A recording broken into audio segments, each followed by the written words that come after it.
outside Calcutta also, what Yes, I yes. feel. Yes, Oh, yes. very good. And that is why now let me, I think, start the program, and I will start the program by introduction of VIP Road CA Study Circle also, because in Calcutta people know, but maybe outside Calcutta people may not be knowing. Sir, let me first welcome all of you. Myself, CA Rajesh Singhania, President of VIP Road Chartered Accountant Association, and also the convener of VIP Road CA Study Circle EIRC. This VIP Road Chartered Accountant Association has got, as on date, more than 725 chartered accountants as members.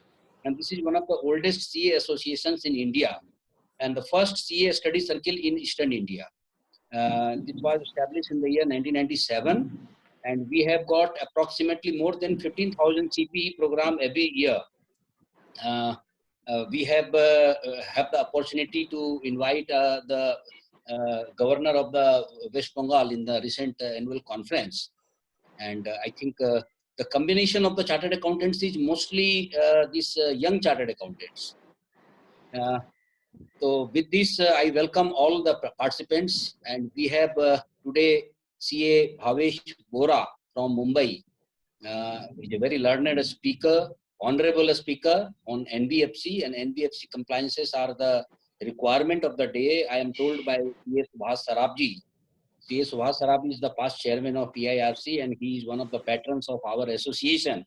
He was telling that there are many things which most of the people may not be knowing. So for that, we wanted to have this program, and we are, sir, really grateful to you that you have spared some time. Now let me hand over the proceedings to CA Subhas Sarab, who will introduce our speaker and also the topic which we are going to deal in today. Thank you, sir. Thank you, Rajesh bhai. Thank you, President. And good evening, ladies and gentlemen who are there as an attendee and as well as my co-host. And Rajesh bhai has been very kind enough to accept my suggestion that because there are mostly tax conferences are happening, and Excel training has been happening. So I thought that let us digress from there, because one of the most important part in the entire practice is compliances, and compliances of NBFC had been one of the most critical ones which I could find in my practice on day-to-day basis. Sir, let me first of all interrupt that we have got more than 100. I mean, only 100 participants already, and I think sir, the house is full here on Zoom, and there are around 15-20 watching live on Facebook as well. Live on Facebook. Okay, so then Bhavesh bhai, I know him through the Chamber of Tax Consultants, Bombay. Chamber of Tax Consultants is one of the oldest tax consultant chamber in Bombay, and having the best of the reputation I know in India. I would not underestimate other institutions. The Chamber of Commerce has many first to its credit from the government's kitty, that whenever they have represented or filed any writ, there has been very many favorable judgments on the regulatory and the implementation of the tax laws. Bhavesh bhai has been the president of this Chamber of Tax Commerce, and he has very varied and very rich experience of more than 30 years in practice. Bhavesh bhai has been at the helm of the affairs at BY and Associate Chartered Accountants based in Mumbai and Nariman Point, and he speaks for ICAI, Bombay Chartered Accountants Society, and the Chamber of Tax Consultants. Besides, Bhavesh bhai has hold many prestigious positions with the WIRC of ICAI, with the FRRB board of ICAI, with the CTC Chamber of Tax Commerce, and with many other government and private authorities. Presently, also he is a trustee of the National Commodity and Derivative Exchange Limited Investor Protection Fund, the member of Bombay Chartered Accountants Society's subcommittee on the corporate and allied laws, is member of ICAI WIRC on the Professional Development Committee, advisor of the Chamber of Tax Consultant on membership of Public Relations Committee, and is also a president of the Investor Education and Welfare Committee of the SEBI recognized association. With this vast experience, I requested Bhavesh bhai if he can spare his some time during this Corona period, and he has agreed. And I welcome Bhavesh bhai, all the members of VIP Chartered Association, and many of the members have joined from outside, because I circulated this message at BCS, and Southern India Regional Council and WIRC and SIRC and CIRC. So I think many of the members have joined from there besides the Calcutta members. Coming to the theme of the entire today's evening, Bhavesh bhai, Eastern region, especially Calcutta, had been seen the mushrooming non-banking financial companies, NBFCs, which we call, as per RBI guidelines, and many of the companies did not have deposit-taking companies, but there were deposit-taking companies also, and most of the business group will have one or two non-banking financial companies. Due to the large volume of financing business in Eastern India, people had been forming companies where they were carrying on non-banking financial activities, which later came into limelight, and where Reserve Bank of India also expressed its reservations about that. And recently also, Reserve Bank of India has allowed to consolidate those non-banking financial companies, non-banking, non-NBFCs, to merge with the NBFCs. Now that is one part of the entire game.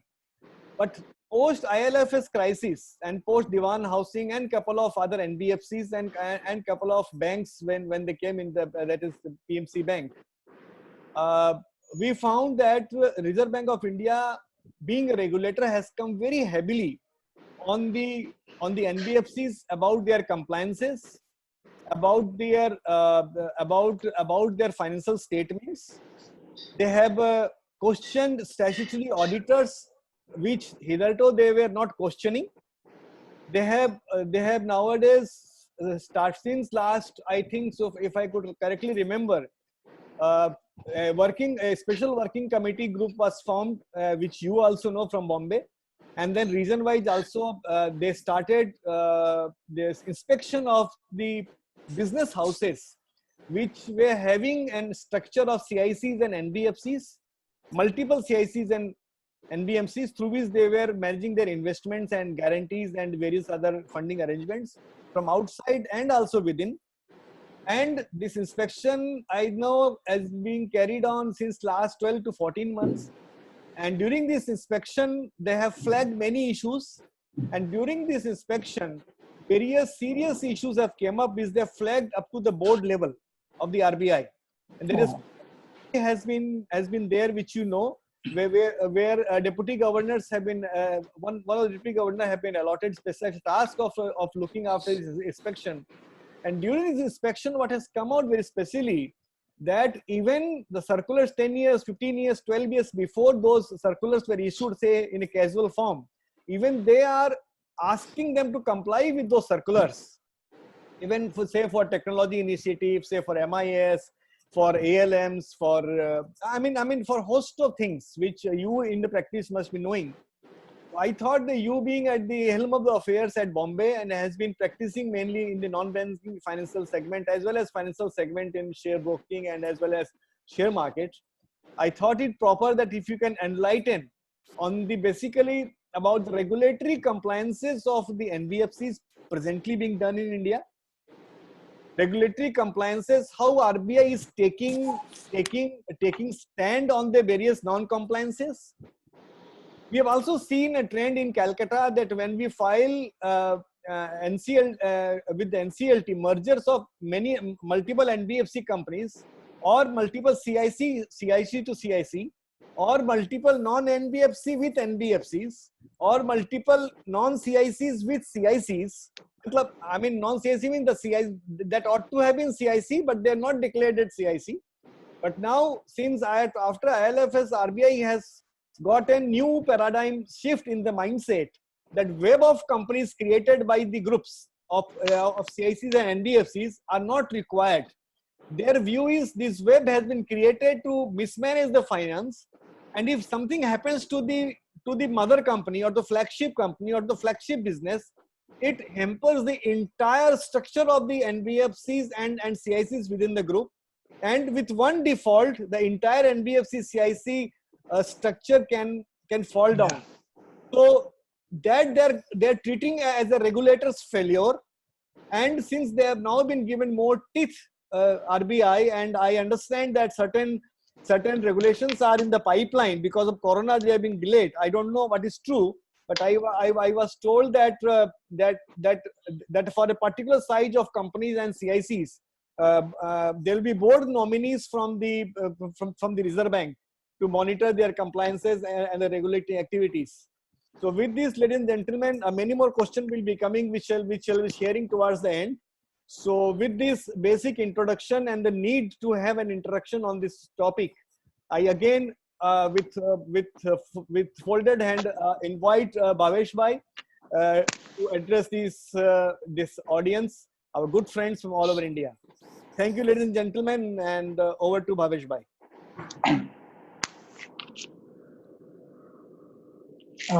Shall I start, sir? Audible? Yes. Yeah, audible. Good. So at the outset, let me thank you everybody from VIP Road Study Circle, the office bearers, Rahul, the president Rajesh ji, our good friend Subhash ji, who is also the past chairman of Eastern India Regional Council. And I am very happy that I am speaking to the oldest and the largest study circle of the Eastern region, which is a VIP Road Study Circle. And I was just going through a website of VIP Road Study Circle in the morning, and I could found that this study circle is known for creating leaders and creating stars. And I think that goes with the torchbearer of this study circle. So it is indeed a great pleasure to get connected with all of you. And thank you for this invitation. So it also allows me to, revisit the entire subject. So when we are talking, somebody talking from Mumbai to Kolkata, the distance is about 2,200 kilometers. And this distance, we are able to reach through our technology. So thanks to everybody who have managed to host this webinar through a technology. So friends, when Subhash was telling that you need to talk to us at Kolkata, I thought how the Mumbai person sitting in the West will talk to somebody, sitting at Kolkata. Kolkata being a very different city. Mumbai, we are always running. Of course, Kolkata also runs, but they runs for a joy. In Mumbai, we always run. So I thought Kolkata is a city of joy, very iconic city, a city of culture, city of festival, and city of missionaries and philanthropies and charities. And I am also aware that Kolkata has produced almost 6 Nobel Prize winners. I think this talks the volume about all Kolkata VIP people. And I am indeed having a great pleasure today to talk to the VIP city, the people of VIP city. So Kolkata itself is a VIP city. Within that, there is a VIP study circle. Within that, there is a VIP members, and within that, today's VIP special members who are going to hear this webinar on NBFC. So with all these VIP, let me begin at what we are here up to. So before we start, and I'm very, aware that people would like that what is this COVID, what is going to really happen, and are they going to, Subhash did touch upon, that are they going to change the practice profile? So what I have done, in today's presentation only, we are going to concentrate on the NBFCs which are below 500 crore size and some of the CICs. So we are not going to target large NBFCs which are top 10 because their problems are different and the problems at the small level will be different. I'm also aware that there are other people other than Kolkata who has joined from eastern regions, some of from western regions, and some of from Gujarat also. My namaste to all of you and everybody who has joined. And it is our joint endeavor that let us jointly evolve this program of 1.5 hours rather than I speak. So whatever questions you have, you may put it under the chat, and I'm sure at the end of the seminar, I think it will be answered. Coming to friends, this Corona, where all of us are thinking that we are passing through the most toughest time of this century. But I personally feel that this is a time of paradigm shift, and that's why the topic paradigm, changing paradigm. This is a paradigm shift of everything what we are doing, and Subhash rightly uttered the word that everything is going to undergo change. When I say everything, the way we were thinking, the way we were, using our intelligence, the way we were practicing our emotional quotient, our intelligent quotient.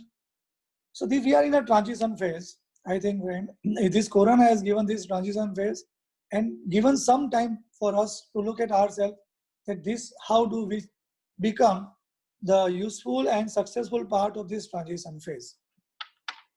And people say that this Corona is going to change many things. I am telling you, it has already started changing. So like it is changed, it will change the entire era. So like in India, we used to say India pre-Mughal era and India post-Mughal era. We used to say India pre-independence and India post-independence. Similarly, friends, believe me, after 10 years, people will say India pre-COVID and India post-COVID. So it is not an event which is happening entire the world. It is an era which will going to remain for, I think, centuries together. And we are going to see the era of India post-COVID. And when everything has been changing like this, I'm sure that our practice is also going to undergo a big change. And I have understood that many of you are there from a practice area, and many of you are there also working for NBFCs and some of the companies. Let me tell you, friends, with this unprecedented paradigm shift, I think there is a now time to look at our career plan also. Time is there to redesign, rethink and rewrite our work profile and our practice profile. I would definitely request all of you that the whatever time available with you, rather than going through so many news and WhatsApp and lots of things, please understand that what your career and what is the economy outside. Because people are talking about the recessions, people are talking the practice, whether we survive, whether technology will take away the practice. We don't know today, friend, what is going to happen. Rather, nobody knows. Everybody is talking. Okay. And more we listen, more we are going to get confused. Only we know ourselves. And normally, whenever we go and talking about the practice development seminar, I used to tell the participant that for a people, practitioner people like us, there are three things which is going to matter. The economy, number one. Our industry peers, that is a chartered accountant, that is number two. And our office and ourselves, that's all. So forget anything else. And when we are talking about the economy, I think God has given us a very neutral economy now. It means earlier days when we were saying that the Western countries are doing very well. If you practice in US, we can earn well. If you practice in metro cities, we will earn well. If you practice in this product, we are going to earn well. If you practice in financial market, we are going to earn well. Or if you are practicing this region, we are going to earn well. So there was a different success and failure profile of different. But thanks to this COVID, which has neutralized everything. So whether you are practicing in India or USA or Italy or any other countries or UK, it does not matter now, because the recession is going to affect everybody. If you are practicing financial market or non-financial market, it is not going to matter anything. If you are practicing in this area or that area or metro cities or non-metro cities, it is not going to make any difference. It means now the one of the element of our practice, which is the economy and outside circumstances, has settled and become neutral for all of us. So now going forward, we should not have a complaint. Okay, look, he is beneficial because he is staying there. I am not beneficial because I am staying here. I think that complaint, thanks to COVID, that it has been neutralized. Secondly, coming to a chartered accountant fraternity, friends, that also I think everybody, whether a big firm, small firm, medium firm, single firm, or all persons who are also in the industry is going to face the same problem. And let me tell you, this change is not different. Many of you may be knowing, when I'm talking a second element of practice, which is our chartered accountant industry. A chartered accountant of industry, friends, from 1952 to 2002, we were 1 lakh CA. From 2002 to 2012, another 1 lakh CA got added. So whatever has not happened in 50 years has happened in 10 years. And almost from 2012 to 2019, another 1 lakh has been added. So these 6 or 7 years have added 1 lakh CA, which earlier it took almost 50 years to add. So there is definitely a paradigm shift happening slowly. But all of us were so busy that I normally used to tell, okay, we are so busy driving our car that we have no time to fuel it. So from 2002 to almost last 15 years, all of people were so busy that lots of changes has happened.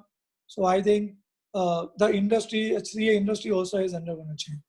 And third element of the practice, which I told you, you and your office. I think time friends have come up to tell us, okay, now please look at yourself, your office, and your practice profile. Because citizen has been large. If you see, I think somewhere in 1990, the total world population is 520 crores. Today, the world population is almost about 760 crores. Almost 250 crores or 240 crores addition from 1990 till today. Now, this is going to change and this will change. Don't worry. The time is now. What we can control is our own self, our office, and our practice. So and of course, I'm not worried about GDP. I'm not worried about what is going to happen in recession. We are all sure that as a chartered accountant of fraternities, we have had so many challenges. And if we can pass the CA exam, which is most toughest, why we cannot pass this time, which is otherwise most toughest? So with this background in mind, I thought I will, develop my talk today and on NBFC compliance, which is a separate subject. So many of you are not in this practice, may also think, to start something on this line. Bhavesh bhai, 1 second. Yeah. Just towards the end, if you can spend 5 minutes. Yeah. On the government's RBI's announcement on NBFC being an important intermediary for funding, and how small businesses can benefit out of it, because banks are very jittery in funding, and at this point of time, funding is going to be the most important part, from either from working capital or from term loan. I'm not speaking about repayment of installment for which 3 months have been given. Just Understood. 5 minutes. Just 5. Thank you. I will definitely. Okay. And I'm telling you, after this, I think people from tomorrow will go to open the NBFC websites and how to start practicing NBFC and what are the things going to come, because we want to end, though when we end, it will be a sunset, but we want to end with sunrise. Okay. Thank you. When friends, we are talking about this practice profile in your office, what is very important, friend, is Eastern region. And let me tell you some of the numbers. That out of 9,000 odd NBFCs, which were earlier about 40,000, then 15,000 and 12,000, roughly 9,000 NBFCs are there. Out of those 9,000 NBFCs, about 4,500 NBFCs are managed by Eastern Office of Reserve Bank of India. So you can understand 50% of NBFCs today are sitting at Eastern region where you have been working from. So you can understand how big the opportunity is going to be with all of you. Now, you at Kolkata and at Eastern region, one being a largest sector of NBFCs, people say that Eastern region is a manufacturer of NBFC and we are all user and distributors of NBFCs, So Kolkata being, and the Eastern region being the largest sector of NBFC, right? With more NBFCs, definitely the more problems will be there, more opportunity will be there, and definitely the more focus of the regulators are also going to be there when you have 50% NBFC sitting only in Eastern region. When we talk about this NBFC, whether you are auditor or whether you are consultant or whether you are compliance officer or whether you are directors in NBFC, I think all of us are sailing in the same boat, and all of us will agree on one thing, many of you who are somewhere or other way connected with NBFC as an industry, who understand that entire compliance practice or procedures of NBFC has undergone a sea change. Why it's so? Why so suddenly all of us were practicing, why it has become so difficult and why people are finding not viable, and there are lots of question marks. Why it was not there 5 or 7 years back? And that's what even Sarabji also told in initial remark. The Bhavesh, please touch up. Friend, let me tell you, from 1999, when the first time the NBFC rule started coming after the CRB scam, 2007 was the year when RBI came out with the new prudential guidelines with 100 crores size, non-100 crore size, From 2007 to 2013-14, where the Usha Tharot committee comes, we were in the second phase of NBFC. And from 2016, when the new regulation come, we are on third phase of the NBFC practice. So I will divide the practice profile or the NBFC compliances in three parts, which is 99 to 2007, 99 when it started, 2007 to 2014-15 is the second phase, and 2016 until now, and still we are counting. So in 1990, 2000, I think there was hardly some regulations and it was not very big. From 2007, RBI came out with the prudential guidelines, and they came out with the definition of systemic important companies, non-systemic, and managing the company on the asset side. So from 2007-8 to 2014, there were the light touch regulations. So it was not very difficult and it was evolving. So regulations were mainly of an operational type and not, I would say, the policy type or the management type. 2016, friends, the new regulations came once again. And from 2016, I think that entire way the RBI is working has undergone a change, because now the compliances are not based on only the operational aspects. It is also about the system aspects, about the quality of the management, about the quality of the asset, about the intent of the promoters, and all that stuff I think has roped into. And why so? If you see the entire country as a India, earlier, friends, what used to happen, that somebody start the business, after 5 years, the regulations will follow and see how to, really control that business.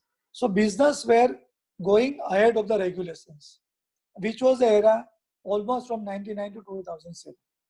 Then the era started from 2007 to 2014, where business started and immediately the regulation also started. So business and regulations were traveling together in India from up to 2014-15. But friends, the things have changed.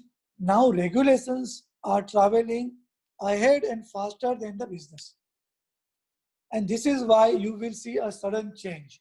So earlier you used to do something, you are resigned as an auditor and something will come after 5 years, or something has changed.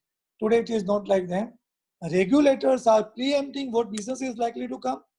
Accordingly, the regulations are made. So they are now marching ahead of the businesses.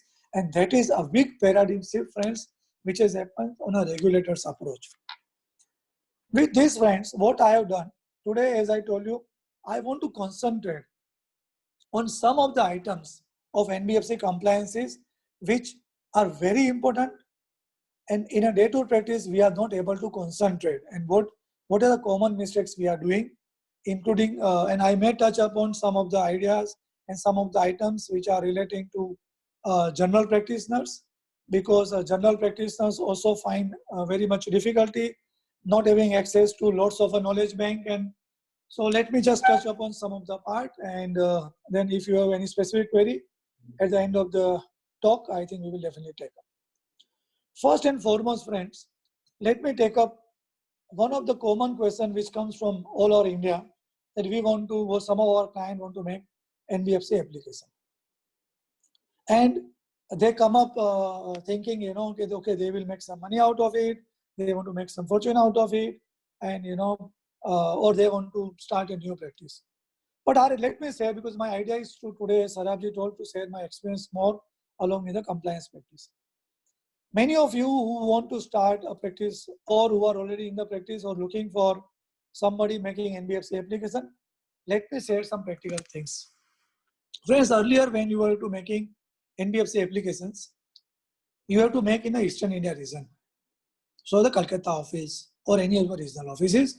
Then somebody was to do some vetting, some paperwork, some correspondence, and with some notes, it used to come to the central office. Let me tell you, friends, that has been stopped almost from 2.5 years. Now, from any part of the India or any part of the country, if you want to make a new application for making an NBFC, it has to come to the World Trade Center here at Bombay, to the central office. So there is a separate carved out team now who are going to look after the NBFC application. So that days have gone that you have to go and follow up with your regional offices. You also should know that we used to know something like DNBS, which is Department of Non-Banking Supervision. RBI is, I think 2.5 years back, has changed this DNBS in two parts, DNBS and DNBR. So many of the part of a regulatory part, policy making part, everything has moved to DNBR, which is Department of Non-Banking Regulations, and one part is even which is Department of Non-Banking Supervision. So these are the two parts you have to understand. Unlike earlier days, there is only one division of the RBI. Once you start the activity of application, I think you have to be very clear that you are going application of type 1 or type 2. There is nothing like A NBFC, B NBFC. Type 1 NBFC are the NBFCs which companies who don't want to take the fund from the outside, and the company which don't want to do a customer financing or a client financing. Type 2 are the other companies. So I think one will have to be very clear, friends, that what type of company you want to really form. Is type 1, type 2, or you are want to do a P2P. Many clients come to us and say, we want to give the loan on the mobile. I say, okay, but are you type 1 or type 2? There is no RBI category of giving loan on a mobile. You want to do P2P? So no, I don't want to do P2P. So I think please get clarity from promoters or clients that which type of NBFC, and then guide them. These are type 1, type 2, because type 1 will be little easier because there is no public fund and there is no customer interface, or they are CIC. Which type of company they really want to get into. Second important question people ask that, whether we should use an existing company or a new company. I think one will have to go to the balance sheet of the existing company, whether it is worth, starting the business, or you should create a new company. Other normal question people ask that if you have to put 2 crores as a net on fund, what we can do with this net on fund? Can it use it? Can this net on fund can be used, or can we put 2 crores can be put only when after I get in principal approval? Then let me tell you, there is nothing like this.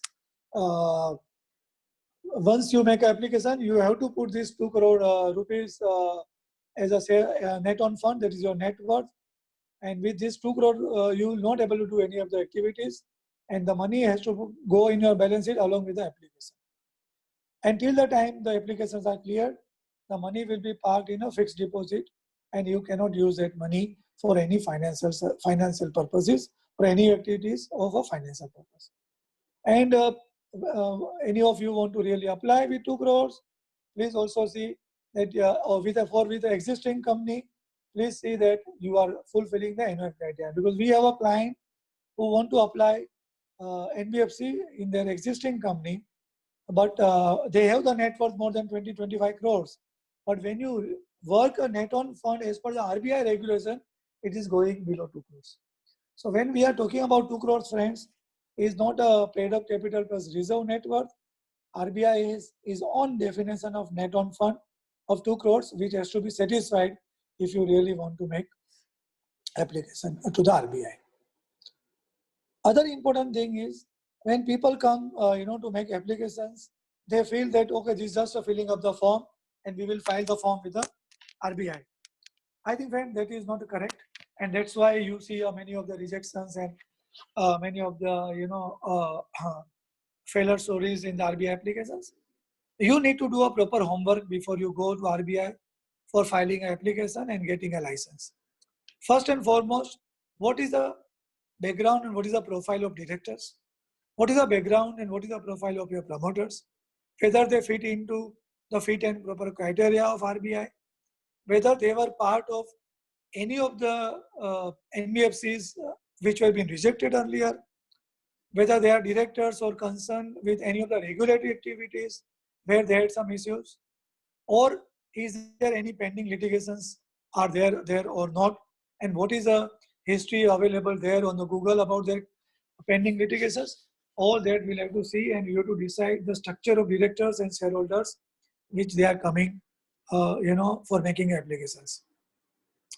Many times also, when you are making applications, RBI definitely looks about your group company also. And you should definitely know that in 2019, where there are lots of changes happen in RBI Act, one of the changes, very important, that RBI has a right to call the information of the group companies of NBFC, and you will have to follow it.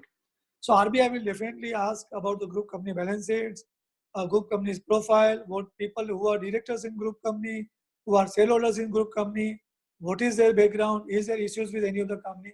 I think, friends, if really you want to, apply for NBFC, or any of your client who really want to apply for NBFC, it requires very, very detailed and thorough homework before you go to RBI.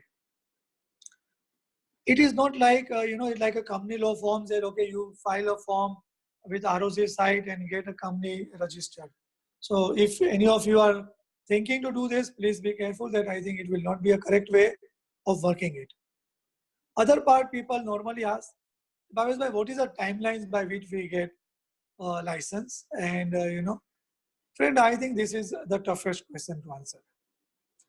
Timelines normally, we say it goes from 4 months onwards. And we have cases where some cases we have got in 3 months also. Some cases I think we are still struggling from year. So I would definitely say that there is no fixed timeline. But if there is a one charter of RBI which normally says that in 1.5 months they are supposed to give the license, to the eligible applicant. Now, what eligible applicant is not become eligible till time the correspondence with RBI gets over, and this correspondence goes on with RBI. So one will have to wait, reasonably for 4 to 6 months time, unless the separate window start after the COVID with RBI to give the license very fast. One more thing, people are delaying. Supposing many of you have filed the application, they are not getting the license. Our experience, friends, is also like we are delaying giving the answers. So if RBI's reply has come in 20 days, our reply goes after 40 days. So I think, and if we really count, the delay 60 or 70% is attributable to the client or the company itself rather than, to RBI. So one will have to really do a sort of per CPM chart of planning, whether when and how you want to make an application to RBI. So once you make an application to RBI, friends, either it is accepted or it is rejected or it is returned. If you accept it, good, I think you will get a Rasgulla or a Sandesh from a client and you will be happy. But earlier days, the application used to get returned for some reason. Nowadays, what we observed, that application come with rejection. So I think one will have to plan their affairs very well, that your applications are such which are not getting rejected. Now, many of them have asked, sir, why our application got rejected? What bad we have done? We are fit and proper. There are no problems with our company. We are maintaining, we have the net worth. We have not worked anything with the net worth. We have answered all the queries of RBI, everything we have done. Then why our license or our application, our application got returned or rejected? Friend, let me tell you, RBI Act under section 45 IA4 has given many considerations for which, by which they will assess or they will weight the application, and then they have right to return your application if they are not falling under their consideration. And this consideration, which is there under RBI Act, are very philosophical in nature and very subjective. So you will not able to argue because it is not something very objective. It is very subjective. So let me just read out 1 or 2, 3 what RBI Act under 45 IA4 says for considering the application of NBFC. I'm just reading few of them. That if the application is not serving any public interest. Now, I really don't know how it will, we will come to know whether it's going to serve public interest or not. And especially when you have an investment company application. If the applications in RBI view is prejudicial to the financial sector or economy as a large. Number 3, RBI is not convinced about the earning prospects and capital structure of the incumbent or the applicant. Now, friends, these are some of the reasons which RBI feels that in our mind, we feel that this is your earning prospects are not good. There is some time you should need to business. Your directors, your management profile is not good. So go back, get your profile strong and come back to us. So one will have to really wait, really watch and be very cautious with when you file with RBI. And my suggestion to all of you, make your correspondence strong and make your homeworks very perfect, that you don't see this type of rejections or return of RBI applications. With this, friends, that takes me to the normal compliances. And I think many of you have also been asking that if your applications are rejected, definitely, friends, you can go to Ministry of Finance, because there is no provision in the Act that they will reconsider. So you may file the new application. Sometimes people have filed, or you make application to the Ministry of Finance against this rejection order. Now let me go to some of the compliances which are there present in the Act, and many of you who are doing the compliance practice of NBFC, and why things are changing, why there is a paradigm shift. The topic is changing paradigm. What do we mean by paradigm? Paradigm means a collective change or a rapid change in the form of acceptance or the acceptance norms or a belief system. So what paradigm word says, the word paradigm says it is the collective change in the belief or the approach. Then this paradigm. And this has remained so for NBFC compliance also, friends. Many of the compliances has remained same, but looking at that compliances has undergone a change. So that also one will have to understand. It is not that the compliance has changed, but the approach towards seeing that compliances and regulating has undergone a change. And many times I tell that RBI, whenever in the RBI Act, whenever you see the word it shall be done, it means you have to take it must be done. Okay, RBI don't say you must do. RBI says it shall be done or advised. Advised means it is instructed to you. So one will have to follow what is the spirit of that advice or that compliances. So when this sudden change in the compliance structure and paradigm change in the compliance practice of NBFCs has triggered because of 4 things. And which are those 4 things? Point number 1, availability of information and knowledge bank with the regulator. Regulators have lots of information and knowledge which they have gathered now, which earlier, I don't say it was not there, it was not available so easily with them. Today it is available. So, I think Google, one of the survey about information has said that about 34 gigabytes is the information we are digesting every day. So this many information is being overloaded or which been there in the market, which is there with RBI also. And I think this is a good survey when I'm talking about this survey. One of the survey of the company somewhere in 2017 has said one human being today are digesting the information, which may be amounting to 34 gigabyte, which is equal to one laptop size. So you can understand, friends, what is the strain which we are going to giving to our brain. And this information are also available to regulators. So they are information enriched, will not able to do anything much.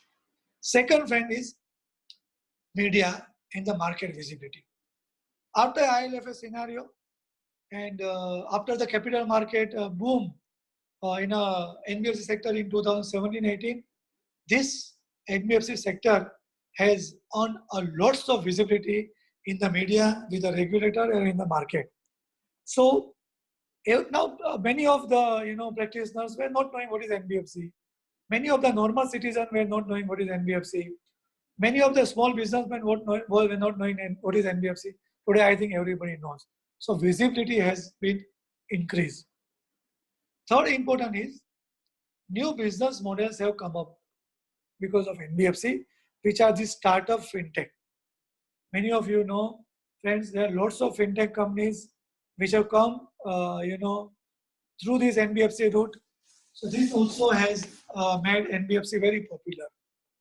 And this also has made the rules very stringent because they have come out with very innovative models of NBFC. And I think very difficult to say whether aggressive or innovative because many of the startups and fintechs are very aggressive. And we used to say that nowadays the aggressions are sold in the package of innovations. So RBI has understood, friends, very easily that it is an innovative idea or is an aggressive idea, and you are giving your aggressive idea in the packet of innovations. I think that has changed their approach also. And the last fourth thing for the change of approach is the computerization, friends. So many of the returns and many of the things nowadays you are filing in the, what you say, through a Cosmos system. And because of that, lots of data is analyzed by RBI before they come to you. Because of these four reasons, friends, there is a shift in the way you are doing. You are doing the same thing, but the perception has changed. And if the perception has changed, there is a requirement with us that we also change our practices. So when we are talking about this perception, I think RBI also has done a lots of good things with them. It's not that they are not receptive. In good old days, friends, prior to 2016, if you really want to do some compliance, you have to dig out all the circulars, and you really don't know that, you know, some immortal old circulars from where I will find the source. RBI website is not updated, so I am unable to find these circulars. And some of the master circulars were not carrying the notification. These were the story, friend, prior to 2016. But in 2016, for many of you who may not be knowing, RBI has changed this practice. With the new prudential guidelines came, RBI came with a new changes like a SEBI and Income Tax Act, that now it will be known as Master Direction Prudential Guideline 2016 or KYC Direction 2016 or Auditor Direction 2016. Any updation will go and update in that direction itself. So now, if you go to RBI website, you will find Master Direction on Prudential Norms 2016 updated up to 17 February 2020. So whatever updations are coming regularly are now available in the Master Direction. So you really don't have to dig into and go to the website and make an excuse that, look, we were not knowing that where these regulations are being put into. So these are the source documents. So many of you should know RBI Act is one of them, Prudential Guidelines is one of them, and many of you are only looking at Prudential Guidelines, friends. One will have to understand, apart from Prudential norms, which is available for a non-SI and SI, there are some separate directions which are applicable to all the NBFCs. Okay, and that's why they have been carved out and put separately, like KYC directions. Okay, the 2016, which are apart from Prudential Guidelines 2016. So NPMLA guidelines which are part of them. So you will not able to say that, look, since it was not in Prudential Guidelines, I have not followed or my client have not followed. So some of the notification and guidelines are applicable to all the NBFCs and all and sundry, and you will have to follow. If I have to name a few of the guidelines, it is prudential norms for a non-SI, prudential norm for SI. For many of you who are the auditors of NBFC, let me tell you, in 2016, auditor direction also has come on, auditor direction 2016 has come. There is a direction on exception of deposit 2016. There is a IT direction 2016, so on and so forth. So these are the resource material, friends, you know, which is available on RBI website. And if you go to RBI website and if you go to Prudential norm, you will find the updated material. So we will not able to, and one will have to follow that updated Prudential guidelines. I'm aware that whatever has come out in last 2-3 months, which are because of COVID and whatever announcement, I think that has not been updated. So there will always be lag of 3-4 months, which you may have to go through some of the circulars and, you know, some of the latest notification into that.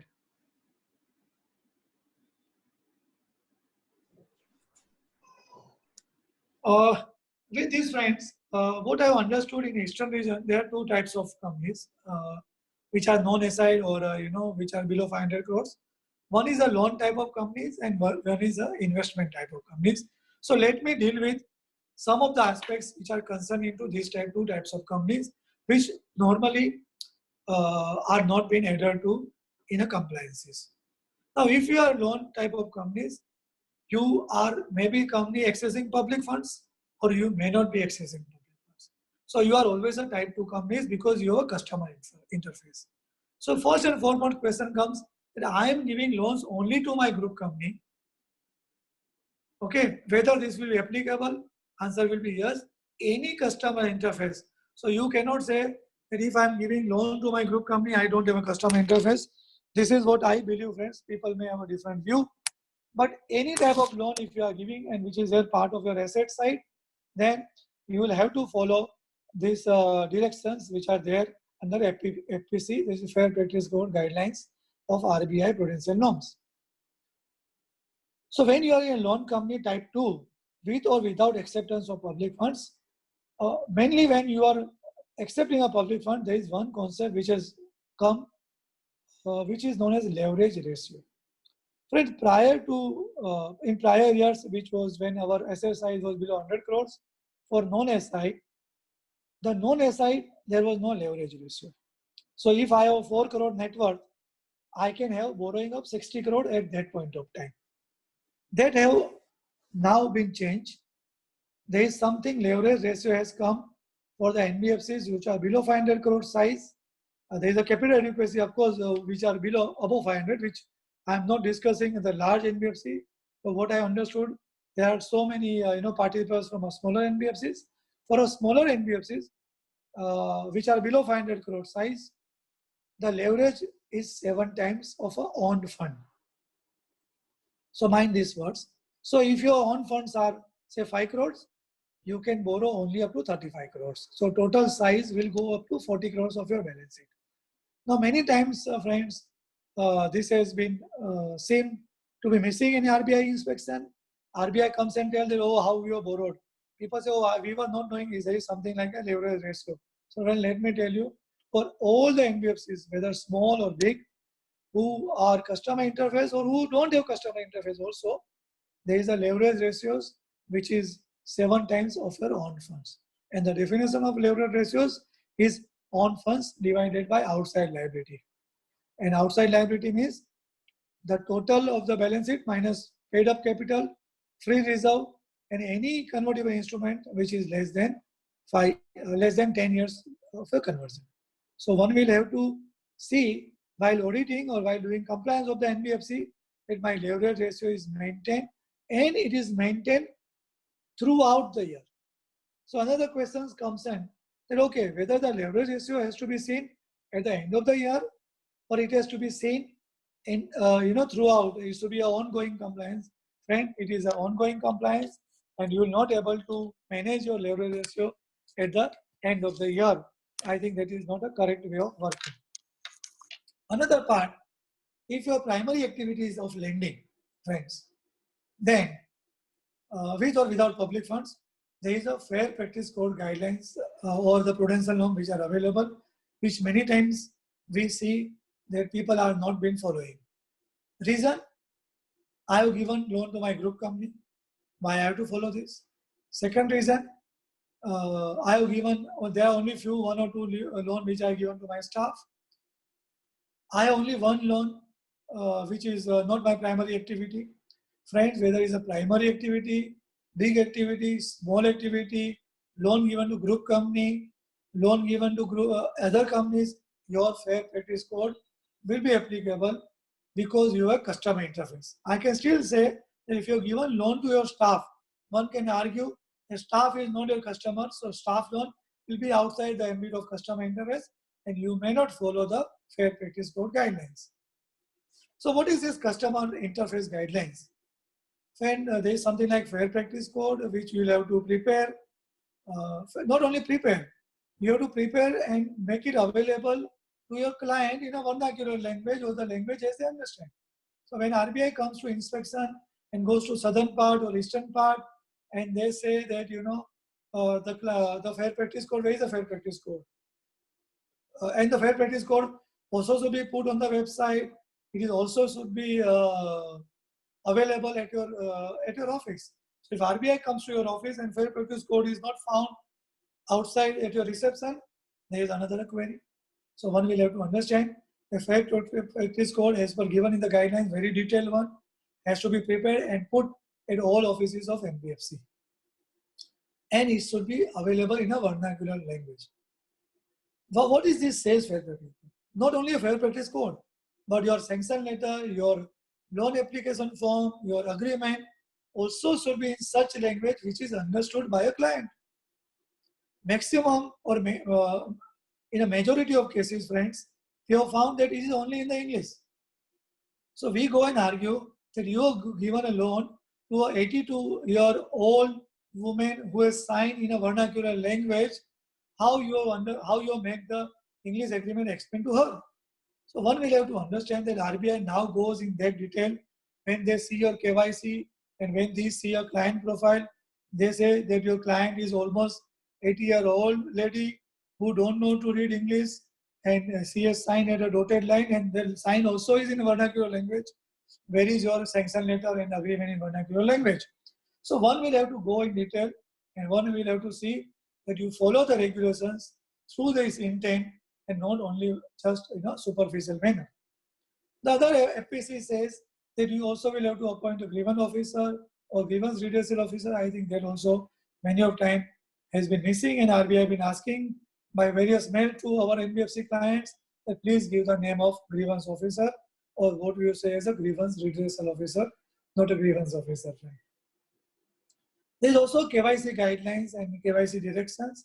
So if you are giving loans to any of the group company, there is a plethora of KYC guidelines which one you have to follow, including guidelines on a PML. The one and most interesting things which everybody asks, sir, what about the interest? Can I charge interest of 30%? Or I have to charge interest of 24%? Can I have unsecured interest-free loans given to my client? Or can I go on a selective basis? So let me answer this question. Friends, RBI has not prescribed any rate of interest to be charged to any of your clients. But under FPC, RBI has said that there has to be interest rate policy approved by the board, and the rationale of charging interest should be available to be made available to your client. Okay, now these are the two important facts which many of us are missing. So many of the clients who are charging, or many of the NBFCs who are charging 30% of interest, they don't have any interest rationale given to client. Then there is a problem. So I think one will have to understand that interest rate policy has to be prepared, approved by the board, and the rationale of charging high interest or low interest or whatever interest has to be made available to your client. And RBI also has said that this interest should be annualized. So you cannot say I will charge 2% per month. No, not correct. You will say 24% per annum. And for charging the rationale, for making the rationale of the interest, there are three things which RBI has prescribed.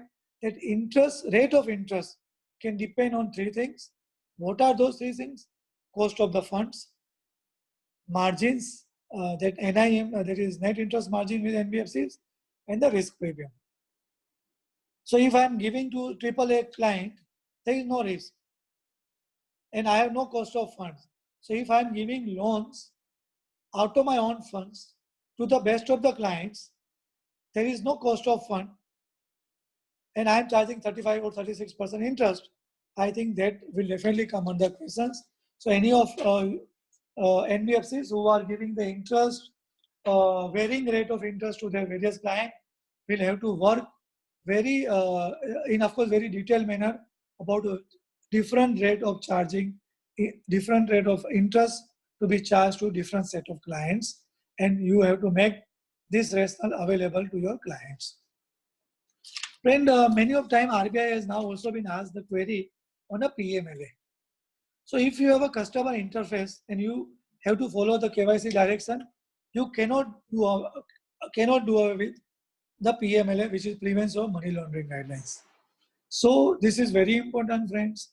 People say, no, I have given to my relatives, I have given to my group companies, I have given to my known circle. What is the prevention of money laundering? No, friends, you will have to have a PMLA policy prepared, approved by the board. Not only that, you have to also appoint within your NBFC a principal officer, and you have to report this to RBI as well as to Financial Intelligence Unit of Government of India, which is known as FIU. You have to report there. Many of you have, I am sure, you have not reported, and RBI has written the query and email to many of the NBFCs for the same. You also will have to designate one of the director as a designated director for a PMLA.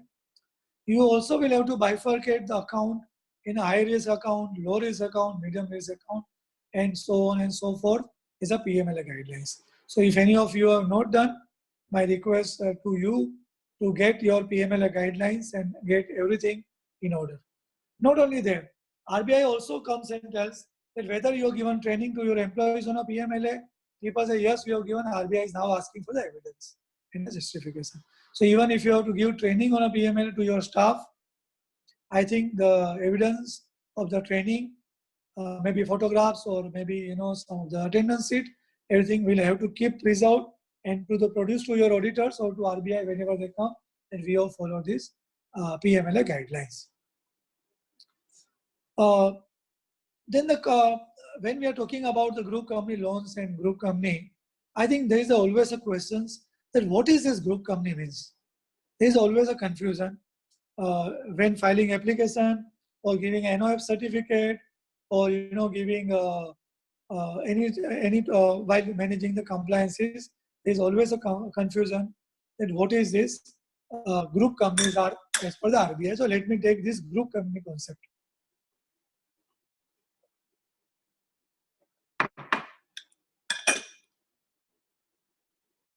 Frame group company has been defined under prudential norms. So let me first tell you, the group company don't go by Companies Act definition when you are doing NBFC.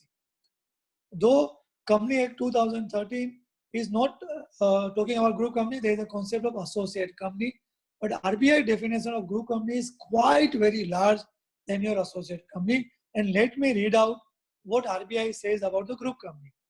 RBI says group company means any company within the group which is a holding or a subsidiary under AS 21, having a joint venture under AS 27. So many times, I don't write a joint venture company as a group company, but RBI says it is a group company under AS 27, which are the JV under AS 27. Promoter promoting company as per SAST, which is defined under AS 23, are also the group company. AS 18 related party are also group companies, and related parties talks about the control and influence. So many times the company is handled by the large promoter group or a holding company sitting upstairs, sitting on the top. So they are also part of the group company, though they are not holding a shareholding. Please understand, I'm not talking about shareholding. Shareholding is only one of the considerations of shareholding. So if you are holding more than 20%, people say only if I'm holding more than 20%, then only I will take a group company. Answer will be no. You have to see whether they are part of AS 21, 27, AS 23, or AS 18. And one very important thing for a large group, Rajesh Bhai and Singhania ji, that if you are using a common brand name, though none of these conditions satisfied or none of the conditions are there, then also as per the RBI, you will be treated as a group company. So please be very, very alert when you are talking about a group company, and please go through a definition of group company given in the prudential norms of the RBI, because many of them, when they are using a common brand name without any connection, also can be considered as a group company. So it is a reputable presumption. So you will have to go through and say why it is not a group company.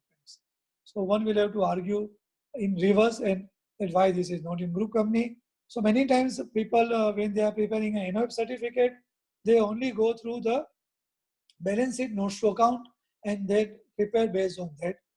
Many times, friends, in RBI inspection and RBI scrutinize the application and the corresponding, or while they are scrutinizing the application, they have come out with a query that your group company which you have given are not inconsistent with your notes to account.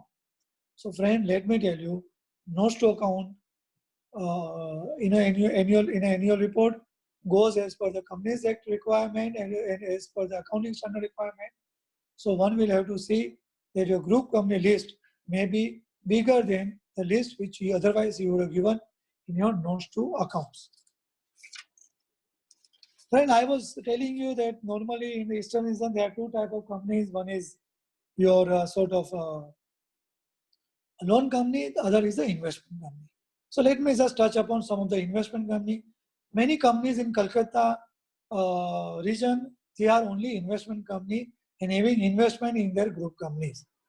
Okay, whether I'm not talking about CIC, I'm only talking about those companies which are investment which is less than 60% in their group companies, but which are NBFCs, and they are also having investment in their some of the investment in the listed companies. Okay, so let me just touch upon those companies who are the investment company with or without public fund. Friend, one of the things you have to understand about the investment company or the company which are having investments. So when I'm talking investment company, even you have a 20% investment, you will still be a investment company follow the investment valuation norms given by RBI. So when you have an investment in your balance sheet of NBFC, one will have to understand that there are separate valuation norms of RBI for valuing the investment, especially valuing the current investment. So what RBI has said, that as for the long-term investment, you follow AS 13. I'm not talking about Ind AS as of now, because there is another chapter we can discuss later on. For a current investment or the investment which are part of stock in trade, you will have to follow cost or breakup or a fair value which is lower. I have seen, friend, many balance sheet who are holding the investment in their group companies or in the private companies, and they are not taking the fair value of the investment or the portfolio companies which are private in nature. I think one will have to go through. We have the companies where I have invested in a private company, and private company have now invested in the listed companies. Okay, so the valuation as on 20 will be a question, and let me tell you, friends, many of the auditors, RBI has said that if you have to value a current investment in a private company, and if the balance sheet was not available with you more than 2 years, then you have to value at ₹1. So many of you have missed, and RBI has taken out these queries in the inspection report. So you have to be alert, and you have to be more alert, friends. This in March 20 when you are auditing, because March 20, the valuations of a listed company shares will go for a toss. So the question will come up for a current investment company, and there are that what value they will take. And even for AS 13 companies, that whether, the companies of a long-term investment which are coming under AS 13, that whether you will now take the permanent diminution or not. Friend, let me tell you, I think the NBFC body will have to talk to RBI, asking to them that this time, one time they should allow some valuation norm, which is separate than the normal valuation norm of cost or market value, because this is a very unprecedented and very, very different event which has happened this time. My fear, friends, which are the companies who are on a borderline of 2 crores net worth, they will find difficult to maintain the net worth this time, because if they value the companies, and they provide the provisions for the diminution in the valuations, there is a possibility they may go down below 2 crores, and one will have to be get alert and write to RBI before you really plan your audit, asking some condonation from RBI, or the industry as a whole will have to go to RBI asking for some one-time concession for valuation of the shares this time, because they have given moratorium for a loan, they have given some relief to a stress asset, but still we have to see, is there any relief for a stress investment or not. I think we'll have to wait and watch if something comes with that or not. Then that takes me to 2-3 important part about the ALM. Then asset liability management is a concept which RBI has been asking, and they're asking the report from NBFC. Let me tell you, friends, people are of the impression that if I'm below 500 crores, this is not applicable to me. Under the new guidelines, the company who are above 100 crores, but below 500 crores, it will be applicable. So even if you are a non-SI, below 500 crores, but your asset size above 100 crores, then this LM will be applicable to you. This asset liabilities, there is a separate guidelines. There is a separate guidelines for liquidity management. There also will have to be adhered to. Only the difference is when you are doing this asset liability management, you have to understand that if you are between 100 to 500 crore size, there is no return filing to RBI, which like above 500 crores, there is a return of ALM 1, 2, 3, which you are filing to RBI. But the asset size of the NBFCs is above 100 crores, but below 500 crores, you still will have to follow the ALM guidelines. Some of the questions, friends, came for a concentration norms. Let me answer, friends. Concentration norms are not applicable to the companies which are below 500 crores, and it is applicable to companies which are above 500 crores. But if you are following the ALM method, which are above 100 crores, can you say that I have put all 100% of my asset or 50% of asset in one company, and this is my asset liability management? I think, friends, it will be difficult. And as I told you earlier, that one will have to go to the intent of the law rather than just a pure grammar or pure wording of the law.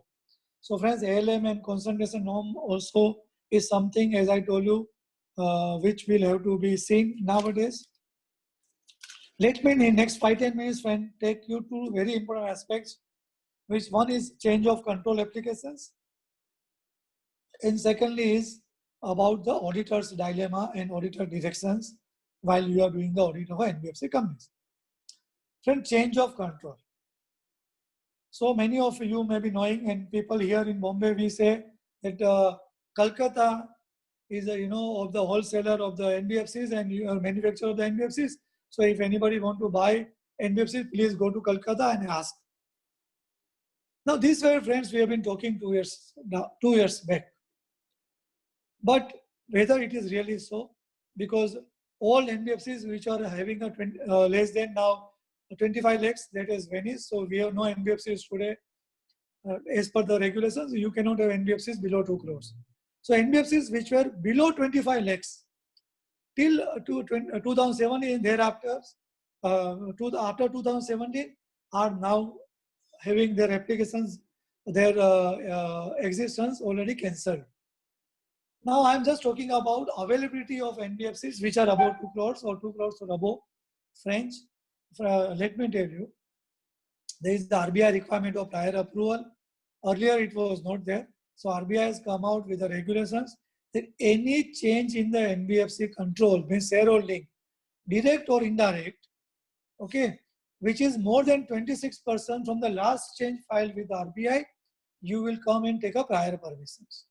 So friends, when I use the word indirect, if you are holding structure is a corporate structure, so NBFC shareholding is a corporate, and any change is happening in a corporate structure also, which is more than 26%, you will have to go to RBI and take the permission, because many of NBFCs who are having a corporate structure, there was no change in the shareholding. Corporate remain the same, but there was a change in the holding structure. I think they have missed these guidelines, so one will have to adhere to these guidelines. RBI will also see the past compliances of the company. So if I really want to buy the NBFC available in Kolkata, it's not very easy. When the application goes to RBI do a total due diligence.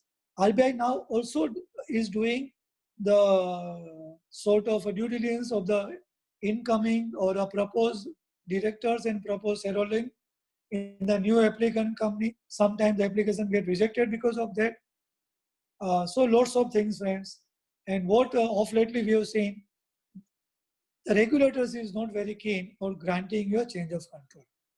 So they say that, okay, if you are, because your justification of change of control is not suffice, so you better surrender your license and ask the new applicant to file the new applications for a new registration rather than acquiring the sort of the old NBFC. So I really don't know, friend, whether this practice of buying and selling of NBFC is really going to remain in future time to come, or it will remain for a selective NBFC or with a selective models. Other thing also you have to understand, many NBFCs are giving a convertible, compulsory convertible preference shares, and they are not going to RBI. I don't say that whether there is a change of control or there is no change of control. People have a divergent view. But if you are issuing the compulsory convertible preference shares, I will request you at least go and write to RBI suo motu, though there is no immediate change of control, but there is a change of control which may come after the end of the term of this cumulative convertible preference shares. The last thing, friend, before we end, last one or two things, of course, is auditors direction, because many of you are auditors. And many of you auditors have also got letters from RBI, okay, about that not reporting of the NBFC. Let me tell you, friends, one thing, that as an auditor, I am also to report for a deemed NBFC or the company which are otherwise NBFC has not taken the registration. If I am auditing the NBFCs which are the pure NBFCs, which I am aware, I think the loss is less. So there are no much damage. But if I don't know this 50-50% criteria, and if I'm trying to find some gap or some innovative idea, friend, we have to be careful as an auditor. If any company at the end of the balance sheet is having a 50-50%, so 50% of the asset and 50% of the income is out of financial services or financial asset, I think better go and report to RBI. RBI is very, very lenient and try guide you and advise you what is to be done. So it's better to go to RBI rather than finding the innovating way of managing this stress. I have seen many company friends that on 25th March, they transfer the money in the FD, or they find some innovative way to come out of this 50-50%. I think that is not correct, because from 5th April to 25th March, you are NBFC, and how you will not be NBFC from 25th March to 31st March. So friend, time has gone to you really, go out of this very aggressive way of planning. Many times people say that there is no profit loss account, there is no profit, there is only the loss, and there is a financial asset, so I am not going to RBI. My suggestion to all of you, to my dear auditors, if you have doubt, disclose. Don't worry, go to RBI, disclose, and find the way out of coming out of this non-reporting. So RBI has now gone to a banking panel also, and there is a possibility that you may be out of the panel if you are not, doing your duty. And let me tell you, friends, RBI Auditor Direction 2016 is applicable to all the auditors, whether you are doing audit of NBFC or you are not doing NBFC. So as far as I am doing of audit of any corporate companies or any corporate entities, this direction is applicable to me as well. And not to really scare you, in 2019 budget, RBI Act has made lots of changes, and many of you may not be knowing the penalty, friends, has gone, I think 10, 20 or 100 times up for the auditors. So if you are auditors and you are not reporting, and even if you are not doing a duty as per Auditor Direction 2016, the penalty for auditor is maximum fine up to 10 lakhs, which was earlier only 5,000 friend. And one more thing which they added, and which which has come in media also, RBI has a right to debar you for 3 years to do the audit of any RBI regulated entities. So if you are the branch auditors or the statutory auditors, but if you have not followed the NBFC guidelines, auditor directions, there is a possibility that RBI will have a right under 45M section to debar you from any of the audit of RBI regulated companies and RBI regulated entities.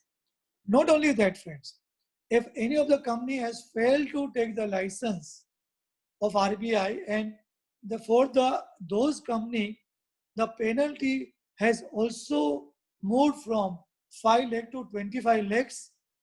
Okay, the maximum penalty has moved, which was earlier 5 lakhs now to 25 lakhs, and you will be surprised, friend, for a continuing default for those type of company, it is now almost 10,000 rupees per day.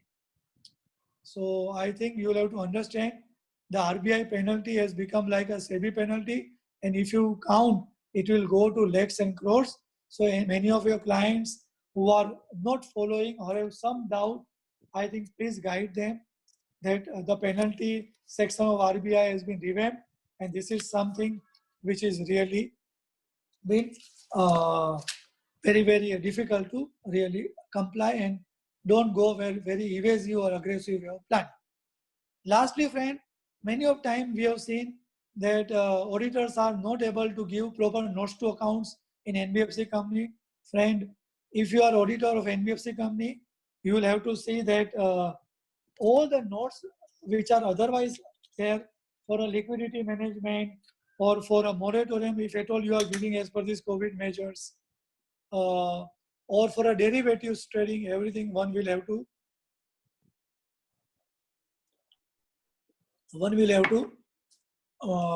give in the notes to account, not only the paragraph or a disclosure. So with this, friends, I am just completing my talk in next 2, 3, 4 minutes.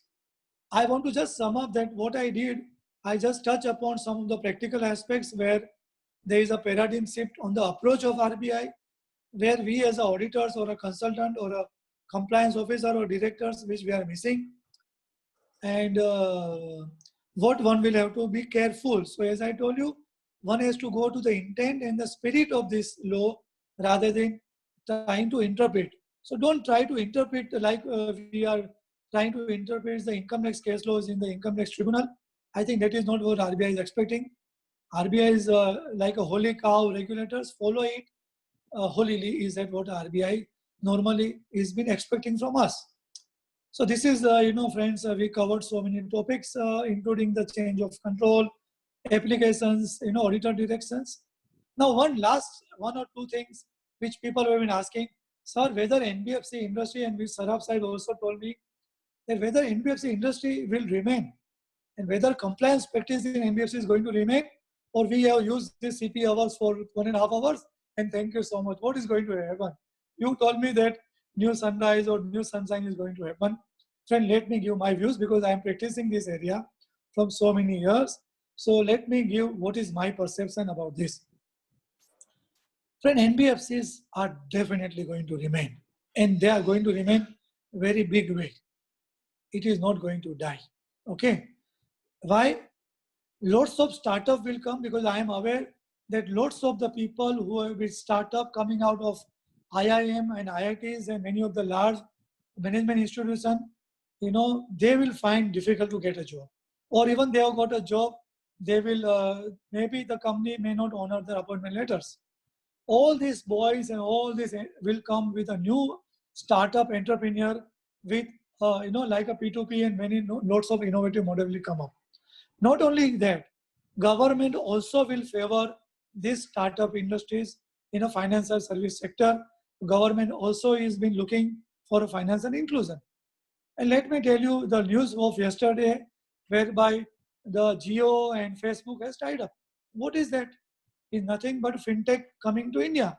And if you have gone through the news of Facebook and Jio tie-up, somewhere what I heard in the news is that about almost 3 crores grocery shop owners, small and big, are going to come up. And India is 130 crores. And India is third largest country as a population, and second largest country using the internet. So I'm sure that lots of technology enabled business will come. Technology enabled compliance also will come. So what is going to come is a technology enabled compliance practices akin to banks. So one will have to see that lots of new compliance, technology driven compliance will come. What only will happen, which we will not like, small MDFC, which I used to talk in my earlier session also, that this crisis will differentiate boys versus men. So which are the boys? So high leverage company, low shareholding, bad asset quality, no processes, no good compliance consultant, no ALM, they will find difficult and they will phase out. You will find good, strong company. There will be lots of networking, lots of grossing up will happen. And finally, friends, as I was telling you about your practice profile, I also personally feel, and as I told you in my initial remark, your practice profile is also going to change. Friend, let me tell you, we will see a big shift in your career profile, in your practice profile. And my request to all of you, when you are sitting home and having some time, please go and have an insight study, go deep dive into yourself. Many of your unfulfilled agenda and dreams in a practice we could not complete. try to re-see and redesign and re-achieve it. And I'm sure we see the darkness, but there is a sunshine. Sun never ends. If sun is dark on one side, other side somewhere it is shining. With this, friends, I will end my talk with the last couplet, which has been given by Sam Cawthon. Very nice couplet, because I think all of us realize, in our lockdown, there's a time to slow down. And one of the last good couplet, Singhania ji, somebody was telling me, it's like this: हल्की फुल्की सी ये जिंदगी बोझ तो था ख्वाहिशों का. हल्की फुल्की सी थी ये जिंदगी बोझ तो था ख्वाहिशों का. And one very nice couplet for a chartered accountant, which I could find in a paradigm shift by Sam Cawthon, which has said, crisis moments are moments of opportunity.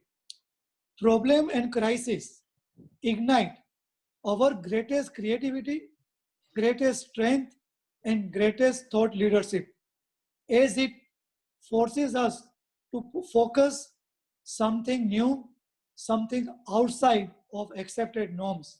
And this is nothing but the change in paradigm.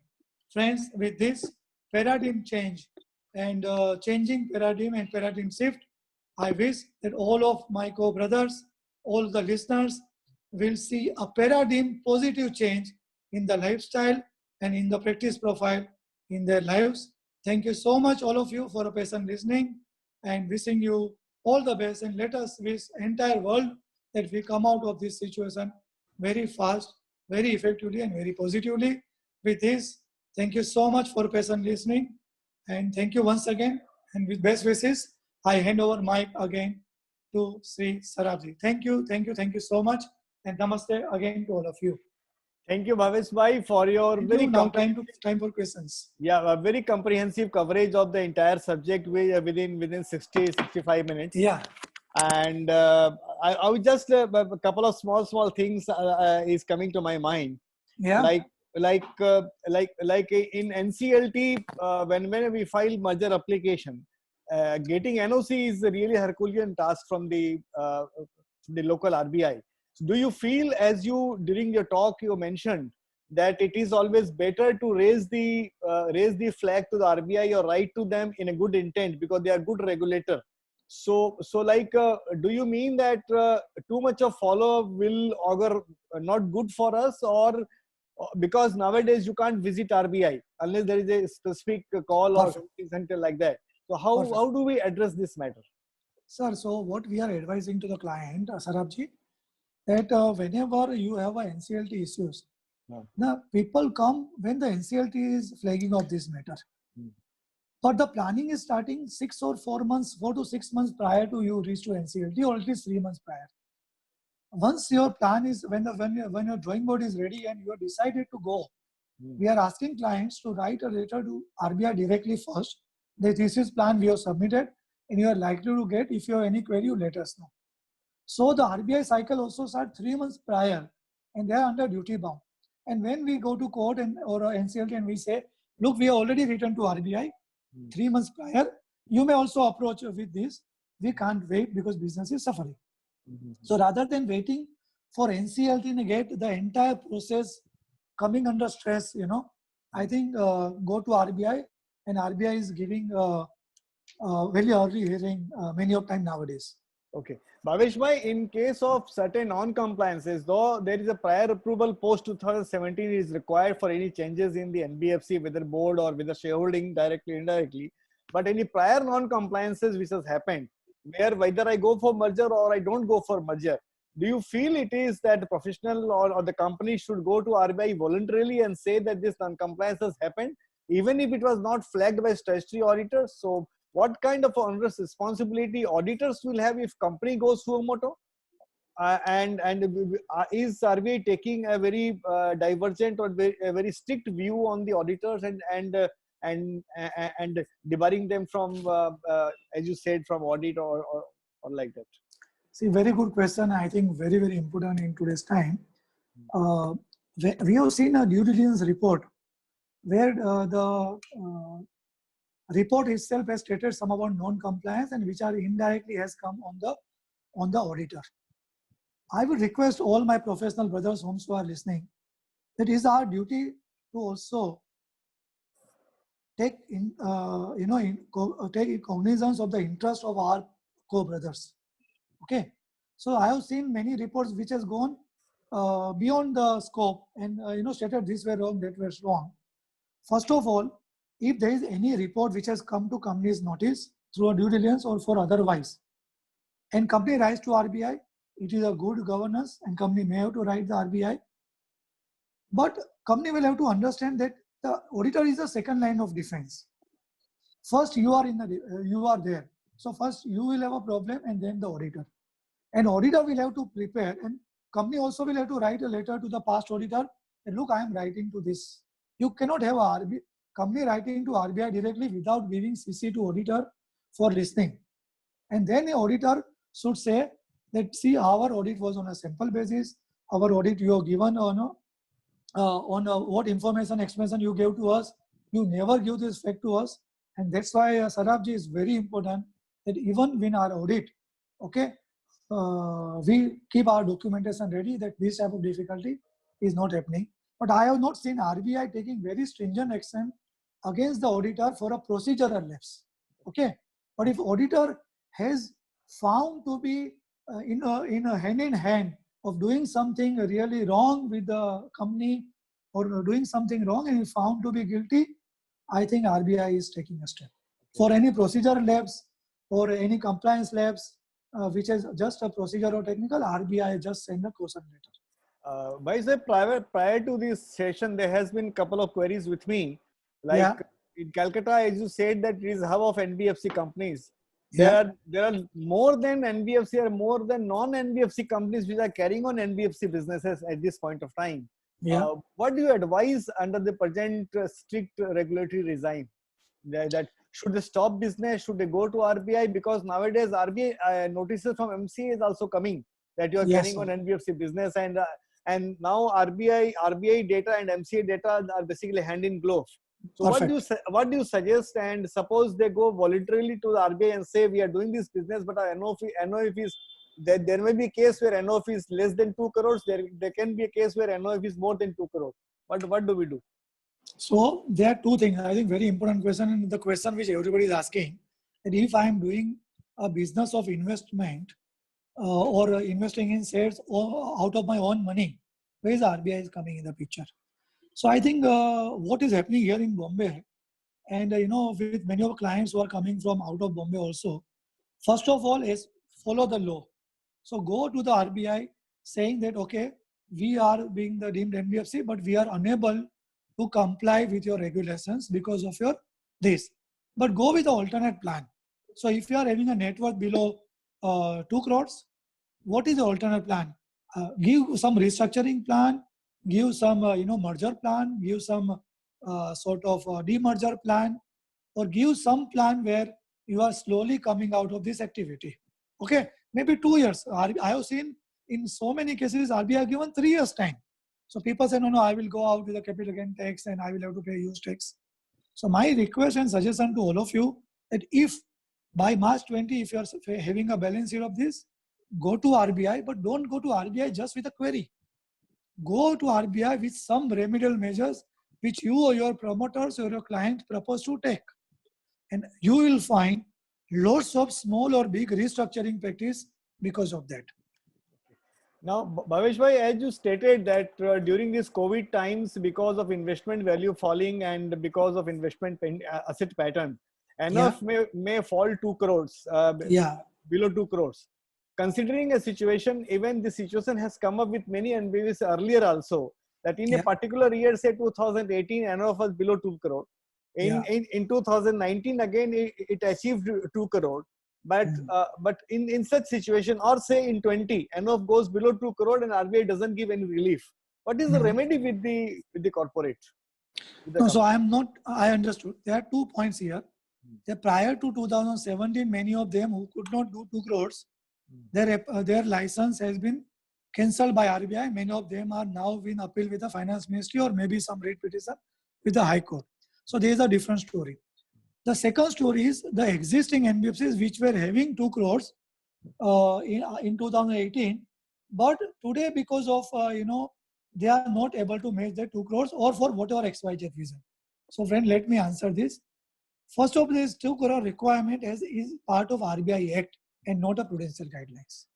Okay. So the recourse also will find in RBI Act, not in a prudential guidelines.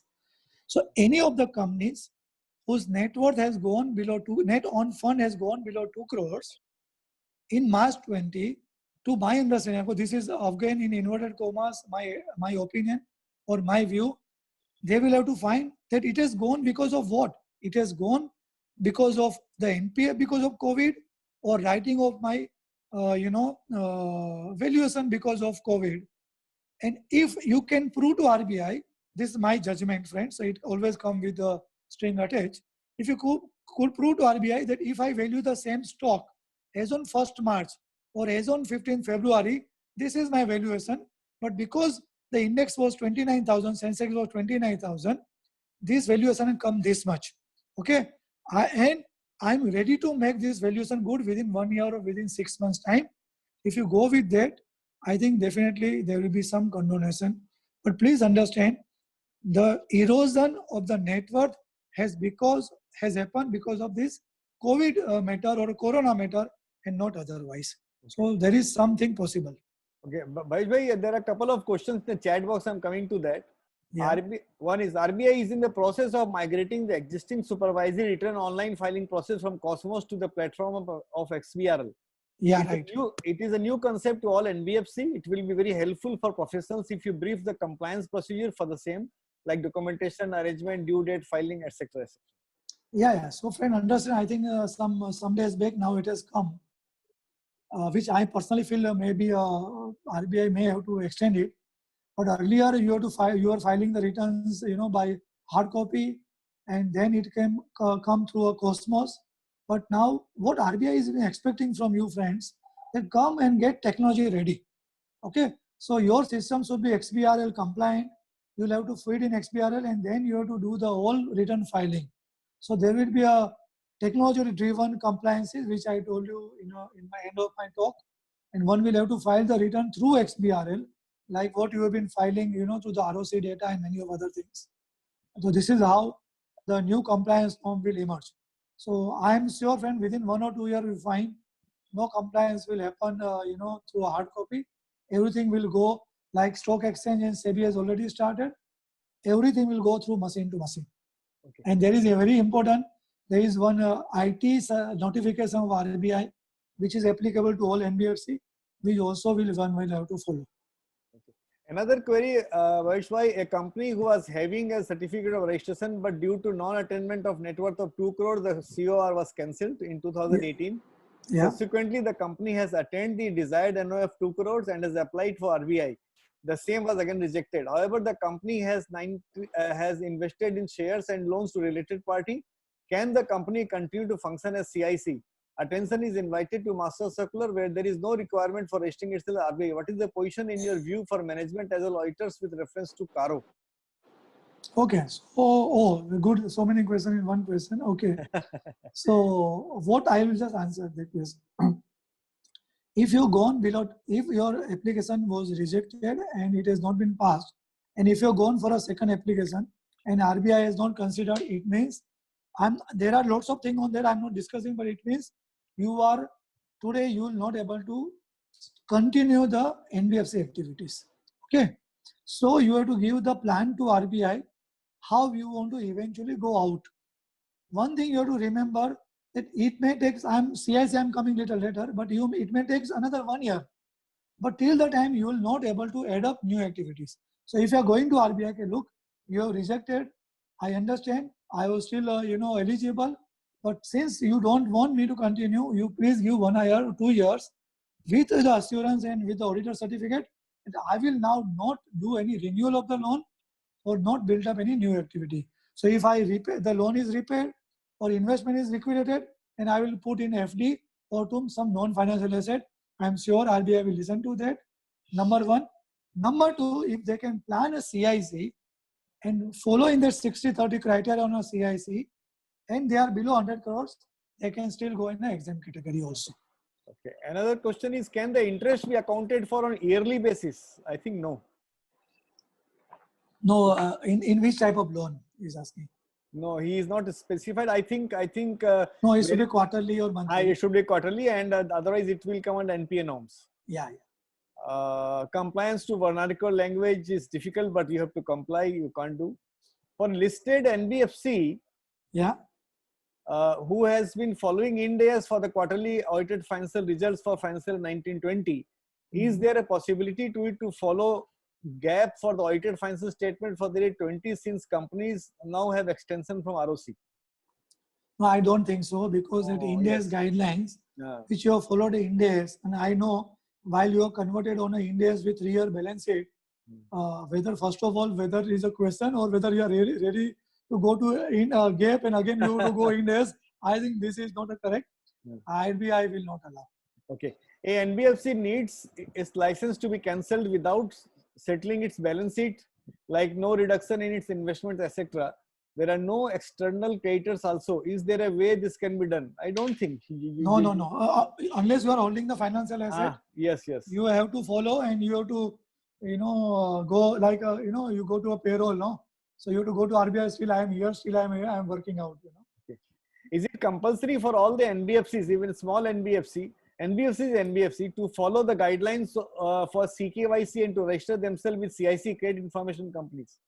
I think yes. Yeah, so all the NBFCs, bigger or smaller, who are having a customer interface, will have to register under Credit Information Companies. To my understanding, if you have not taken the public fund, and if you are giving loans only out of your money, you are exempted. Yes. In case of CIC, is it compulsory for auditors to report to RBI? CIC below 100 crores or above 100 crores? Because they are, I think he is not. I think below 100 crore is the basic already exempt. So reporting of what? I think he means that if it is more than 100 crore only, because so then exception report will still apply. Then NBFC needs its license to be cancelled. That's gone. If the NBFC license of a company has been cancelled by RBI and the company has filed appeal for revival, that is restoration of the same with the authorities, the appeal is still pending as at the end of the financial year. Since the appeal is pending with the authorities, the company is continuing its activity of NBFC. Please explain the role of the auditor. So I think role of auditor is nothing, because auditor is almost, as I told you, in all this game, very poor chair. So if company is continuing, only auditor will have to file exception report to RBI and one letter to the board of directors, because otherwise also, if license is cancelled by RBI, okay, it is no more NBFC. If it is no more NBFC, then it becomes deemed NBFC. Deemed NBFC. Please provide your thoughts on digital KYC and loans. What do you want? So I think digital KYC, we can take it separately, because there is a difference between eKYC and digital KYC. And I'm sure very soon you'll find some solution on a video KYC. Sir, NBFC are required to file return within 15 days from the end of the quarter. This is stringent even for listed entities to finalize the accounts figures. How should we deal with this? So as I, of course, talked in the last session, of course, for some other association. See, many large NBFCs has already got a mail from RBI that you can delay this return. So there are lots of return like FDI returns, or ALM returns, or a branch information return, and lots of other returns which are applicable within 15 days from end of the quarters. So RBI has not come out with any circular till now, to my understanding, giving the sort of ad hoc or a blanket compliance delay or compliance deferment. Case to case. I request all our colleagues to write to RBI through authorized mail asking them extension. I am sure they will get it. But please write a mail. Don't wait that RBI will write. Sir, whether information system audit is required for NBFC for every year? No, sir, to my understanding, answer will be yes. People are taking bi-yearly, but even the first, when you do a gap analysis, the second year audit can be just on a maintenance audit, not a detailed audit. How to deal with provisions made for fair value in accordance with Ind AS in terms of computation of net owned funds? Oh, so of course, again, is a topic by itself. So I think one will have to go to the 14th March circular of on Ind AS. Okay, and then you have to work out. I think 14th March circular is there, which may again, likely to get deferred. But if you are on an Ind AS, there was RBI has not come out of Ind AS applicable to the NBFC first time ever on 14 March 2020. I think date maybe 1 or 2 days here and there. There is a detailed circular that how you have to deal with that. Only one will have to tell that, the OCI will be taken out of the network, but I think there is a detailed working in that. How to implement cyber security policy and cyber crisis management plan for smaller NBFCs? It's very difficult, so you have to write to RBI, whatever best you have done. So many of the smaller NBFCs has written to their computer consultant or hardware consultant that please help us out. Okay, and if there is a large group company, they have taken the contact with large group company. In none the case, they have written that there is no cyber threat to us. Okay, and our data is not outside on website or anywhere. So we are maintaining this way. However, they have written that this is a backup facility. One backup is disaster backup is maintained at this place. And I think a regulator will allow in this type of cases. Okay, Bhavesh bhai, it has been a very energizing and comprehensive session covering all the queries, and I thank you so much for your valuable time, input, knowledge, and wisdom. And Okay, sir. at Queries Tab also have hosted many questions even beyond your topic, Okay. which you have been kind enough to answer. My sincere regards to you for being available at my request. And since we know through CTC, I attend RRCs of CTC and VCS. I have made many of the friends in Bombay, and this is one of the benefit I'm getting, and our Calcutta friends are getting through this. And thank you so much once again. Namaskar, and over to President Mr. Rajesh. Thank you. Over to Mr. Rajesh Singhania. Yes, sir. Thank you, sir. Thank you, Bhavesh bhai. It was Thank a you. wonderful session. I think everybody has enjoyed and enriched their knowledge also. Now I request our secretary and the deputy convener, CA Bajrang Lal Agarwal, to offer a formal vote of thanks. Thank you, Rajesh Singhania ji. Good evening, all. On behalf of VIP Road Chartered Accountant, it's my great privilege to give formal vote of thanks to CA Bhavesh Bora ji. It was a nice session.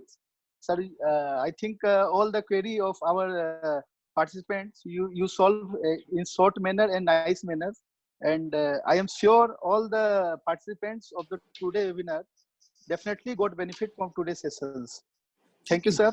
And Thank you, once sir. again, thanks to Subhash Saraf ji for conducting such a nice way our sessions. And I thanks to all the participants of the webinar who attend the program and take the benefit. Thank you. And one more crucial message in this time: stay home, stay safe. So all the participants, please stay home and stay safe. It's a very crucial time to our nations. Thank you. Thank you all. Thank you, Bhavesh bhai. Thank you, Thank Rajesh. you, sir. Thank you. Thank you, sir. Thank you very much you. for your time, sir. We look forward Thank you, to Subhash many more bhaiya. sessions like these. Thank you, sir. 100%. Yes, sir. Definitely. Thank you, sir. Thank you, We will Subhash take, bhaiya. Thank you, sir. again, Take care. sir. Thank you. Thank you. Everybody take care, please. Thank you. Okay, sir. Thank you. Bye-bye. Bye. Good night.